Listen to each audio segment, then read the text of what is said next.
নমস্কার দর্শক বন্ধু, আমি রিমিশা চলে এসেছি আপনাদের জন্য আজকে একটা পকেট ফ্রেন্ডলি বাজেট নিয়ে বিজনেস শুরু করার আইডিয়া নিয়ে। তো দেখতেই পাচ্ছেন এই যে মেশিনটা দেখতে পাচ্ছেন, এটা একটা manual machine, hand press machine যেটাকে বলা চলে, ম্যানুয়ালি কাজ হবে। এটা হলো পপকর্ন তৈরি করার মেশিন। ছবি দেখে নিশ্চয়ই আইডিয়া করতে পারছেন এটা পপকর্ন তৈরি করার মেশিন। এই যে দেখুন মেশিনটার প্রসেস দেখুন, খুবই সুন্দর। এই মেশিনটা কিন্তু খুবই সামান্য পুঁজি ইনভেস্ট করে কিন্তু আপনারা স্টার্ট করতে পারবেন, খুবই সামান্য, যেটা প্রত্যেকের ক্ষেত্রে সুবিধা হবে। সে মহিলা বলুন, পুরুষ বলুন, বা যারা কলেজ পাস করে বসে আছে তাদের জন্য মাত্র 9 থেকে 10,000 টাকা ইনভেস্টমেন্টে কিন্তু এই বিজনেসটা স্টার্ট করতে পারে। পপকর্ন ভীষণ পরিমাণে চলে আর সব সময় চলে, অথচ এই ফুড আইটেমের বিজনেসটা শুরু করলে কিন্তু আপনাদের প্রচুর পরিমাণে ইনকাম হবে।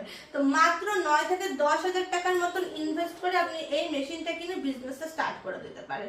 তো এই বিজনেসটার সম্বন্ধে বা এই মেশিনটার সম্বন্ধে আরো যাবতীয় তথ্য জানার থাকলে অতি অবশ্যই স্ক্রিনে দেওয়া নাম্বারটার মধ্যে কল করে নিন। আমার নাম রিমিশ এবং আমার কোম্পানির নাম হলো ক্রিয়েটিভ ইন্ডাস্ট্রি, আর এটা হলো শিলিগুড়ি হায়দ্রাপাড়া মার্কেট কমপ্লেক্সের ঠিক অপোজিটে আছে। ঝটপট চলে আসুন। নমস্কার।